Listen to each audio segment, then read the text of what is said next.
This is Pam from NortheastWheelsEvents.com at one of the more interesting displays at the 2016 Motorama. This particular T Roadster has been around, and we're going to be lucky enough to take some good details, get all the information and the story behind this remarkable build. With Joe and Karen in the background, who doesn't want to say anything, and she won't, don't worry about it, but she can wave hi.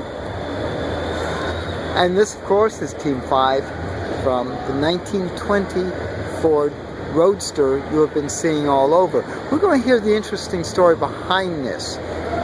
Joe, you were saying this car was built by someone in particular. Yep. And what year was it actually converted into a Roadster? It's probably about 20 years ago now. It was originally obviously built in the factory of Henry Ford in 1920, and then was acquired and basically sometime around 20 years ago purchased by George Navarro in California. And basically George, what he did was he took a frame that was bone stock, and he had it in mind to build, you know, what you see right here is a Speedster race car of that era. And he started out with a stock frame, and 4 years later George went ahead and finished his car to be entered into the Santa Clara 200-mile endurance race. And so since the car was purposely built for that race, he did some heavy modifications to the stock car that he would have bought, you know, from Henry Ford actually. So, you know, what you're looking at here is just a bone stock engine for all intents and purposes, but upgraded with a all aluminum high compression head.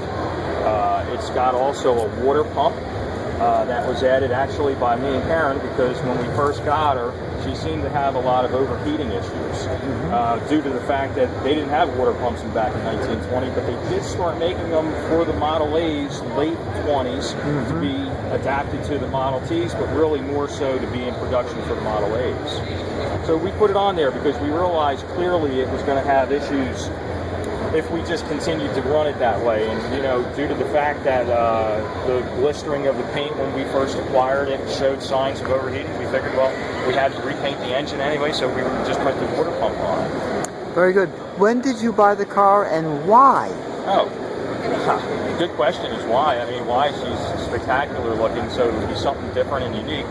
When was actually 2 years to almost the date of the Mecum Auto Auction, right where we are in the Farm Center. Very good. The inaugural Mecum Auto Auction took place 2 years ago today. 2 weeks prior to that auction, we discovered it on the internet. We were interested in buying a little Model T, maybe more like a pickup truck, but the Speedsters seemed to be a little bit interesting, so we started to look around, and there were so few that were ever sold. Apparently, what we found out was out of the whole 2014 year, there was only 2 sold at auction with all the auctions put together. So wow. Over 10,000 cars, only 2 came up to auction over the entire year. And this is the third one. So after doing some research, we realized they're very rare to acquire. Not too many people have them just sitting in their backyards. But the funny thing is, somebody did. This car actually was discovered about a year prior to that auction in a barn in Virginia. Was it a Roadster at that point? It retained the look of what you see right here. It was a Speedster. Right. The car was approximately 20 years old as you see it today. Okay. But after 20 years, it did some racing, it did some showing at different prestigious shows. It was originally from California, where George built the car. But it's made its way over to the East Coast approximately 5 years ago, and sat in a farmer's barn with 5 other cars to be where the closest neighbor to the farm in Virginia, the gentleman, the story we got, begged the owner to sell all 5 cars due to the deterioration aspect. This particular car you're seeing right here had literally a chicken's nest placed. It was in the car the entire time until David bought the car from the farm, and chickens were laying and nesting and everything. The motor, everything, what you see here was primarily the way we found it, excluding the fact that we had to repaint the engine, put new belts on, touch up the whole car. It took about 8 months for the restoration to take place. So after 8 months, this is what the product was. But it wasn't that way when we found it. There was a lot of deterioration and things and issues mechanically and everything. So 2 years ago, basically we've acquired it from the Mecum Auto Auction. And had her ever since, and here she is returning after 2 years in its glory, all its glory. That is absolutely perfect. Yeah, now you've got a whole bunch of interesting bits and pieces here. You've got that side tank with a primer on it. Okay. That is for your fuel, I presume? That's the oil. Okay. Close, yeah. What you would do is you would put about a quart of oil in the front of that, and then as you're going down the road, if you're racing or whatever, just driving, you would remember to pump this about every 5 minutes. And what that's going to do is actually put oil to the front bearing. Okay. So these were a splash and cup system. So correct. Henry had it so it was set up where it would just splash all the bearings and everything inside, and that's how it was a primitive oil pump for all intents and purposes. Right. But the problem was it really didn't saturate enough oil on that front bearing. So what it did was it gave these guys the ability to set up when they were racing, just a capability to pump this every 5 minutes or a few minutes, just to add a little bit of oil to that front bearing to satisfy it. The other handle back here is actually the fuel pump. So you're looking at basically your oil pump back in the day and your fuel pump. This you would have to pump every couple of minutes as well to pressurize your fuel tank, which needed to have about a 5-pound pressure behind it. Right. Because of the fact that these didn't have fuel pumps back in 1920. So you have to remember every couple of minutes hit that, and maybe even more if you were racing. And then of course hit this as you were going along, and that ran down through these lines up to the front bearing. That is amazing. And this, of course, is just your handbrake, which obviously, once the car is in the neutral position, you pull back, you would grab this handle and force that forward, and that would be now engaging the transmission. Now, of course, you would use that during racing because, of course, all you have are 2 rear mechanical brakes with external bands. Which is actually an upgraded system also. What this car has, because it was really purposely built to race. George Navarro had all intentions to build a car that was really a race car.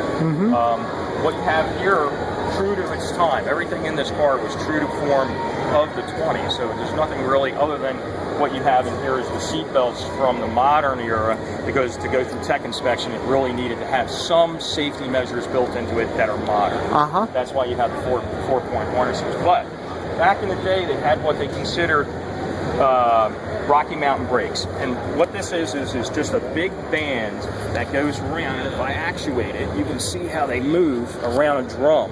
So you're looking at basically the earliest renditions of a drum brake, 1920s. Now, originally Henry Ford built the car to have a brake, but it was more of a transmission brake. Correct. So it would clamp around the transmission once you put your foot down into the neutral position, and it was pretty good for cars that went 20 miles an hour, 30 miles an hour top speed.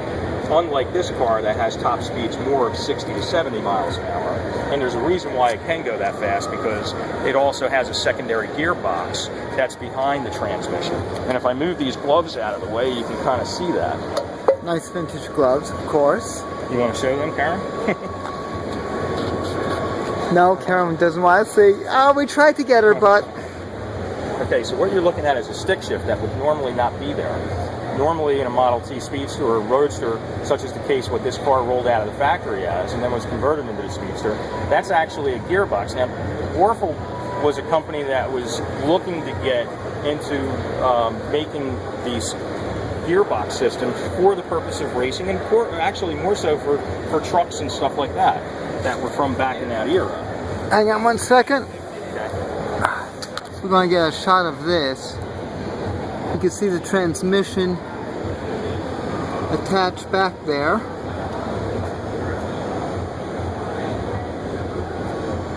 I'm going to just zoom in as long as I'm under here. See the drive shaft going back, right to the brakes.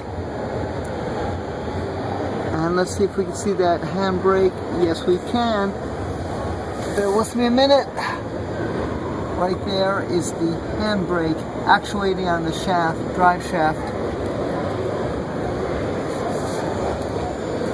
Yeah, so you would use that Warfel secondary gearbox on your same,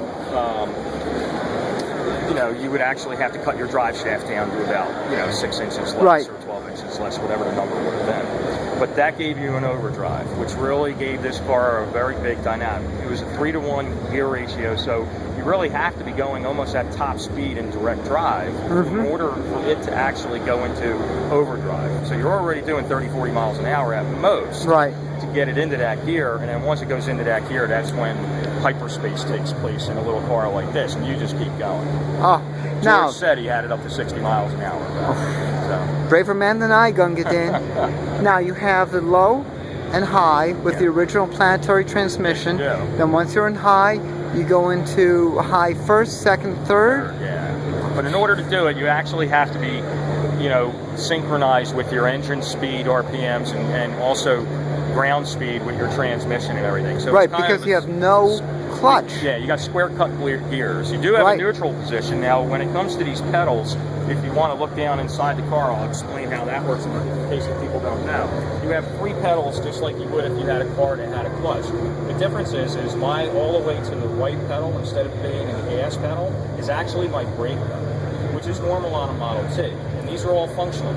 You actually have in the center, you actually have a reverse pedal, and then all the way to the left, you have the clutch pedal. Which the clutch pedal on a car like this, in the neutral position instead of all the way down to the floor, is actually halfway. So halfway is your neutral position, hence the idea you then set your parking brake. If you go all the way to the floor, it's your low band. If you come through the center position, it's the high band. In order for it to go into reverse, you actually have to be in the neutral position, and then of course hit that center pedal. Now everybody's probably wondering, then how is where the gas pedal is? There is none. It's actually up on the steering column. This is your gas pedal up here. It's a gear. It's like a hand lever. Hand lever. And then over here is where you can actually set your timing with the advancement and retarding of the stroke back. Because of course you have no vacuum advance on your distributor.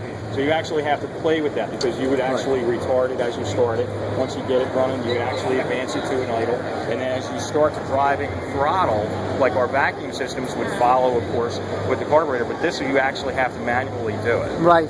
So when you're about to shift everything out of one gear to another with the gearbox, you got to actually start playing around with all that, dropping everything down to a lower RPM, and then shift. You actually do this contortion over the steering wheel, holding on to everything. You get used to it. With the ignition, of course, Henry originally had all the magneto and the vibrators. Do you have a distributor in this? Yeah, so what they did, George wanted to make it a little bit more reliable, so he upgraded that. And what he did was he put in a coil with a distributor that would have been actually in place in most cars all the way up until about, I guess, the 60s and 70s, until they went to electronic ignition. But it retained to be what this car has. So that car right now is running off of a coil, condenser, and points. Cool beans. Now you also have a header. And take a quick glance around here, because this is quite nice. We also have the speedometer. I have to mention the speedometer. It's a nice Stewart, early Stewart, 1907 speedometer. Very early, which is lovely. And Karen is mentioning, in her own quiet way, to notice the vintage, again, 1910? Roughly a 1910 fire extinguisher, which would have been like a soda fire extinguisher back in the day. You have just a little lever here for a choke, which you can manually choke. The switches over there are basically your ignition switches with your lights, and which it also retains to have a starter at this point. Yeah, which is a really nice feature. Yes. Now it was optional in late T's, not earlier. This is an amazing header. This header is just remarkable. Yeah, one big 3-inch open header plate. She's pretty loud.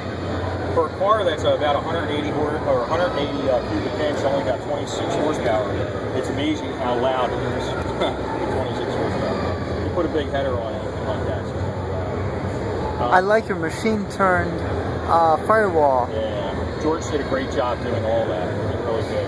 He did a spectacular job on doing everything. The body, such an incredible attention to detail. He's got a Holly carburetor in here too. That's the early stage of Holly. We'll take a look, see at that. Of course, updraft. Yeah. And get around. There we go. There you go. see in there. And of course, during the years of these early cars, and you well know, they retained also well into the Model A's, which was the motometer. Right, of course. Now the motometer, of course, is the way we would be able to determine our temperature of the water in the radiator. And it's just a little mercury, little eyepiece that we can see from back here. And if it rides up into the circle, that's when you got to start getting a little concerned. But you know, when we first started driving, it was very much into that. And now with the water pump, I've been on a water pump, it's much better. And it runs just a little less than the about midway, somewhere around here. The motometer has an interesting history. Check out the AACA library for their great display of motometers. Boy, do they have them too, don't they? Oh my God. It's fantastic. It sure is. Fantastic. Now you also have all the details, the tools and such, which was Karen's doing. By the way, we love the matching outfits, and Karen's going to show off her earrings, matching earrings. Just pull your hair back for a second.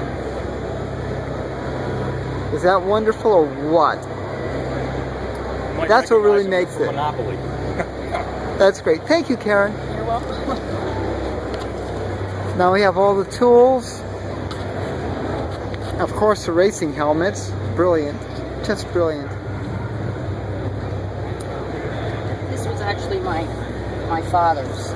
Oh, really? Yes. When he passed away, I found that I was helping clean out his big shop, and I found this, and wow, all this other stuff came from his shop, and actually then... That's the air gauge, yeah. And you've got the tire patch clamp, that's the red. Yes, that actually, about 80% of these tools, George Navarro, we were talking to him. He noticed in pictures that I had the toolbox. Right. So he ended up contacting us and saying, I have the original tools that came with this car, and he mailed them to us from California. Oh, so that's the tire changer and this and a few of these other ones. We noticed that because you have the... Ford marked. So we thought that was wonderful. I mean, that is great. Jeez. Yeah, always the square ends to the adjustable wrench there. That has a specific use. I know that. And the water pump pliers always came in from the Fords. Oh. The oilers, and of course the Allstate tube repair.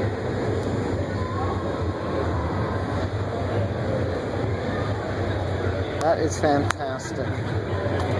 It's all the details like this which really brought all the glory to you guys. The car is great, but the details really set it off. This is just fantastic. I love the matching ensemble, of course. Oh, is that perfect? All right, all you guys out there, this is what you've got to do. You always have to have the right outfits for your cars. We also have jackets, matching jackets, which we're real proud of. We got to thank my brother for that. All to do. It took 8 months to get these suits made up and jackets to match. They're incredible. They're actually, embroidery is actually something 180,000 stitches, and is of the picture of the car. Jeez. That is great. That is beautiful. Yeah, we really love it. We're so interested in showing the car as an artifact of what it really represents, and it's truly one of the best representations of a car of that era. You know, there was many representations of them back there of that era. All these different years of these cars being raced, which are long gone now, and to really say, not for anything, there's so few of them out there. Like we said when we first started out, to find one to buy is rare. Now the bottom line, do you guys race it? No, we had intentions to bring her out into the vintage racing series and maybe drive her around the Watkins Glen track and all that fun stuff. And you know, afraid to damage her. Yeah, I can understand that, especially with the, shall we say, lack of brakes. Yeah, the brakes do work well enough, but I'd be just more concerned if there's an incident. Yeah. You know, there's always one of those, possibilities that things could happen. And there was so much time and energy placed into her and history. It's more in our opinions of being ambassadors to the car to preserve it for what it represents. Very rather good. than try to go out there. It's raced. It's had its fun out there to do that in California.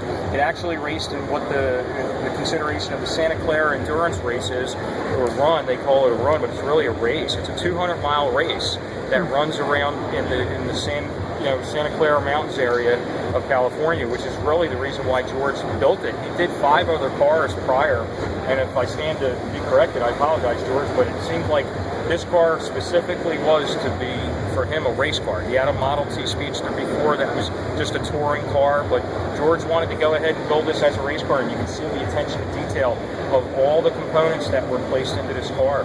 Karen and I went ahead and did a few more things, like you can see on the front with the suspension, that we decided to go ahead underneath. You can see we put a steering stabilizer on it. Oh, very good. Because as we started to get the car home and start driving it, we realized it still had that, as most guys would know these cars, it's called like the death pop. Yes. This thing started oscillating at certain speeds and you just couldn't get through it. Some guys say it's you got to tighten up the kingpins and all that different stuff, but honestly, when it really came down to it, if we had intentions to driver and racer, a steering stabilizer was the answer to all that. It really tightened it up. It almost gave us like a rack and pinion steering sort of style and freedom. A lot of the work we had to do was not that much mechanically. Those little upgrades we did, it was not that bad cosmetically, a lot of touch-ups, a lot of different things like that, but really when it came down to it, it's the way it was discovered. We redid the woodwork and cleaned them up a little bit, but George had his fun out there with this car, racing it at Santa Clara at the 200-mile race, which, 200 miles in a car like this is serious business, and that's through the countryside and stuff. But he also showed it, ironically enough. He had intentions to race it, but he also wanted to show it. He showed the car at the Palo Alto Concours d'Elegance, which is a really prestigious concourse at Stanford University in California. And to just even enter into the show, it's kind of like this on a smaller level. You actually have to apply to get in, and you apply by application. And he won, actually, in his class, 2nd place, which is incredible when you think about it. And he also sent us the trophy. He thought the trophy should be with the car. Oh, that's great. Which is incredible. So to that's really remarkable. Yeah, to really get something out of a place like that, to win anything out of it is just incredible. 2nd place is just incredible. And we actually went on to show her once she was finished. We did a 8-month restoration. So around July or so of last year, we finished her up and we were able to start bringing her out on the show circuit just see what would be of the interest of the public, see what would turn out. And it seemed like it was pretty overwhelming, much so, actually. We went to our first show where we won first in class, in our class, which is the antique class, and they also honored us with best in show at that same show, our first show. And then went on to do 20 other shows after that last season. And out of the 20 shows, we actually won 18 out of the 20 shows. Wow. 21, including the East Coast Nationals now. And that's 19 trophies. And the only reason why we didn't win the 2 that we lost was because they didn't have a class for them. And sometimes it's hard to find a class to put her in. Yes. But either way, we still were glad to just be honored to win that amount of trophies. And 5 out of those shows, out of the 21 shows, were best in show, which is really incredible. The biggest achievement now, we feel, is the Outstanding Vehicle Award at the East Coast Nationals, which just took place in Timonium, Maryland in July, or rather December, which was a really big deal. Yes. They had a lot of cars. You were there, and it was a spectacular show, just like this is today. Yes. And to just be in the presence of such incredible cars that are of jewelry, caliber, it's just incredible. We really are blessed to have a car like this and to show her to the public. It's got a lot of historical levels to her and race history, and certainly it's a lot of fun. It's a lot of enjoyment. We have grandkids, and we love just going out, on a summer day, and me and Karen will take her out after a car show. Kids, believe it or not, it's only a 2-seater, but still she's a 3-seater with grandkids, so it's kind of fun that way. Oh, they must love it. Absolutely do, yeah. Absolutely do. And, a car like this you don't see very often. No. And that's what's neat about it. You look at this car and you see history and you see really clever engineering. Yes. of early days, and that's pretty incredible in itself. I mean, George took his time. He took 4 years to actually build the car in California, so that was an investment he made. And the hunt for the original parts, the original speed equipment, is amazing. Some of this stuff is readily available through Langs and companies that are out here, but yeah, you certainly got to imagine, there's pieces out there that are really tough to come by. And actually, George hand fabricated a lot of stuff himself. Yeah, the entire car is basically hand built. It's a one-off. It's the only one of its kind. He lowered it 4 inches to give himself the lower center of gravity. And it was funny because we were able to go through different connections to find George. And when we first got a phone call back, we were in Hershey. Apropos. A year ago. Yeah, and it was kind of neat. And we immediately, when we got the phone call when we got home from Hershey, I had the wherewithal to think, like, if this is the only time I'm ever going to talk to the guy that built the car, I actually took my wife's phone and placed it over my phone and recorded the whole conversation for 45 minutes, and he told us the whole story about the car. It was incredible. And of course, at that point, he sent pictures of the build, which you can see in here, of him actually taking the car from the point of when he first got her frame. Right. Oh, look at that. And actually taking it to then building the entire body himself right here. And then from one thing to another, it just led to a little bit more. Oh, that's great. To here. And then he eventually went beyond to showing it on the lawn at Stanford University. And these are the pictures right here. And this is the program I actually found from that show on eBay, believe it or not. Love eBay. And then Amazon's better, though. Amazon's better. I work for Amazon. Here's her being found in front of the barn right here. Right before. These are the pictures he took right out of the barn, and he took them, put them on the internet, and these were the promo pictures for Mecum, actually. Very good. Sorry for moving around so much. That's right. That's too cool. And then what happens is it came to the Mecum Auto Auction in Harrisburg in this building right here. Yep. And amazingly enough, it just came across the block at the right time. You can see up here there's a lot of just scarring and rust and deterioration, and that's pretty much all it was. And this is us. Oh, perfect. That's great. And bringing her home. A little dull, a little dirty. Yeah. Still with a little bit of chicken feathers, but it was really awesome. Yeah, stupid chickens. They thought it was a coupe. It's a Speedster. Oh, you can imagine with a seat like that, who would not want to sit down on it, right? Very true. Such a comfortable seat. Very true. So we've been just having a lot of fun with her and showing her to all over, and we're going to continue to do that. And we always get in touch with George every time we win and tell him what he's done. Good. We always keep him in the loop. Yep, involvement. We love the fact that we do that every time because truly it's his car. He built it. We're just we're ambassadors to show the East Coast what the West Coast can do here because they certainly have a lot of them out there. Other than suits and stuff, we had shirts made up. We sent him some jacket that we had. We just sent him one. We just sent it to him. So good. So thrilled about it. Oh, that's great. He said he can't wait to show it off because this was his baby. Oh. Well, this is definitely blood, sweat, and tears here. And not just myself. You got to remember, Karen was very involved and instrumental in helping me with the restoration. At one time, we did the bearings up front, and I was saying, this is how we pack these bearings, and I'm just going to keep handing them to you. So very it's got good. All brand new Timken bearings up front. She did a lot of the paint with me, and we did a lot of everything. The whole entire motor and everything was basically torn down. I can show you a picture real quick to kind of give you an idea of the restoration we had to do. And interesting thing is we do all this together. We've done a couple of tractors, old farm tractors together, and nice. So we do this together ourselves. I'm going to show you a picture here. That's the perfect marriage. So that's what we stored. We tore it down, took everything off of it, and then continue to put it all back together, and you can see with the water pump going on it. Yeah. And here she is, 8 months later. Doesn't sound like long, but a lot of little things. It wasn't that bad. Yeah. Well, the details were everything, yes. And that's what really makes this. This is just a remarkable build.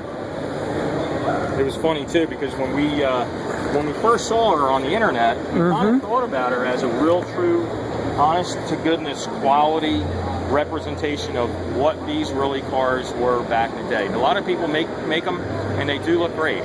Right. To me, this is the finest example you'll ever see.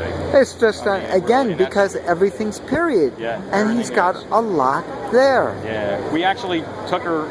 If you want to look down here at these pictures in the on the board, it was funny. We actually lived in southern New Jersey, and we took her down there to take her through Cape May, which is a pretty famous area, seashore town, and we took her through the 4th of July parade.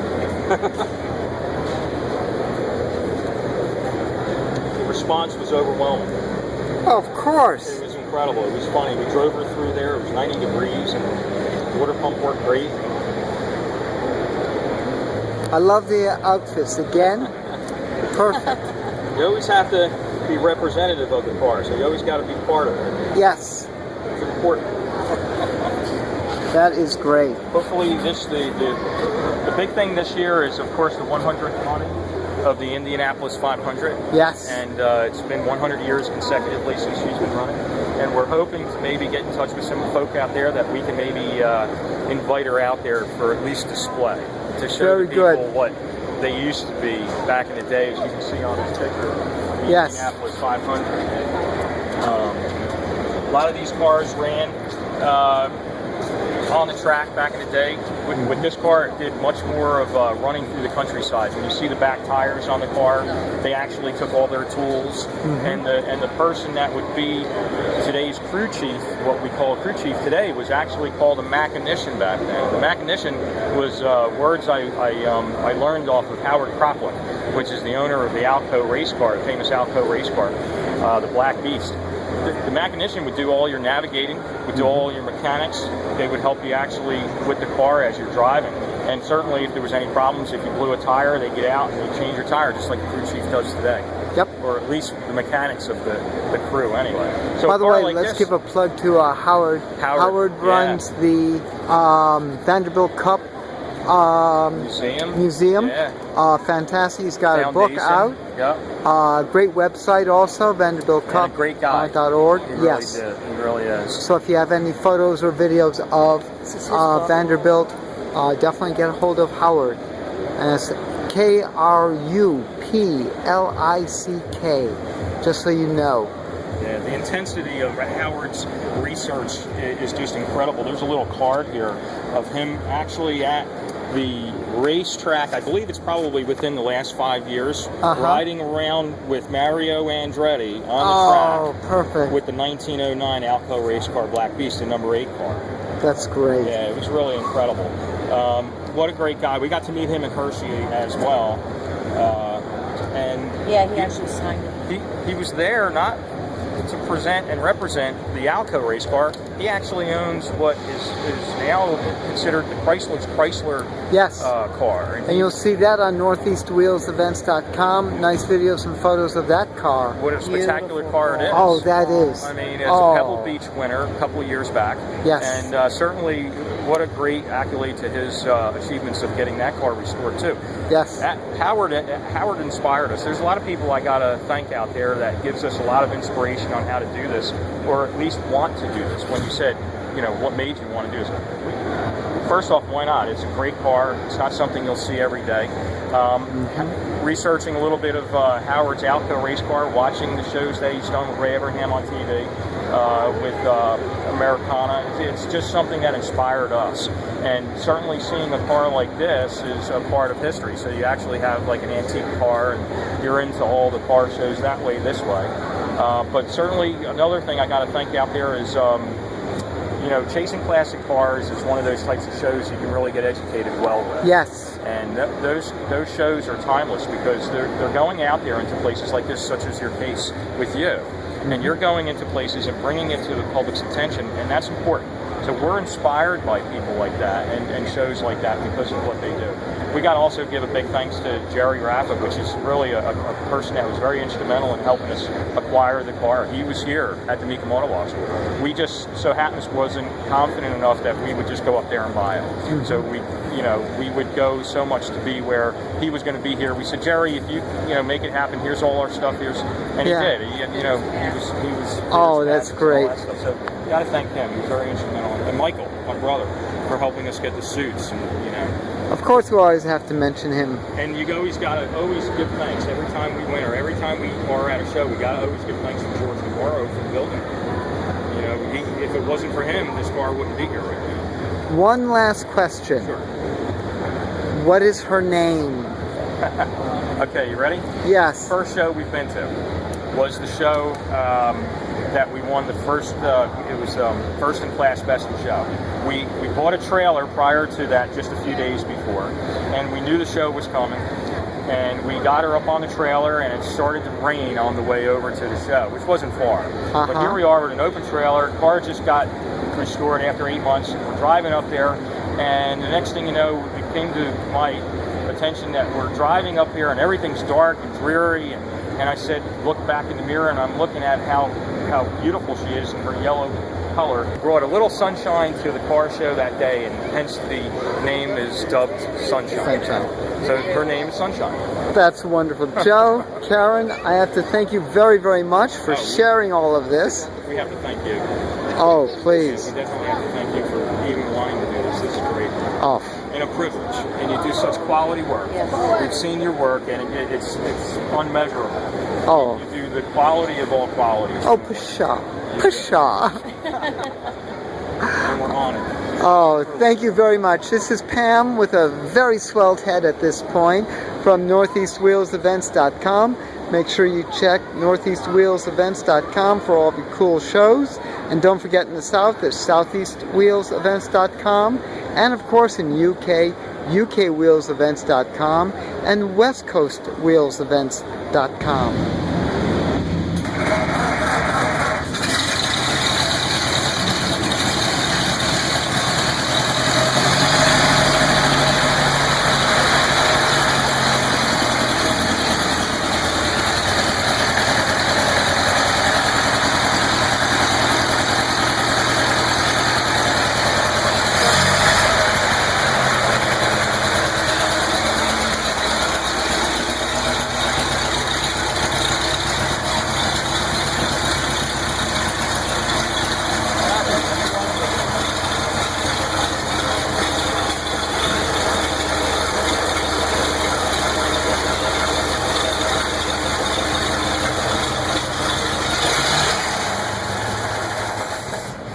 Thank you.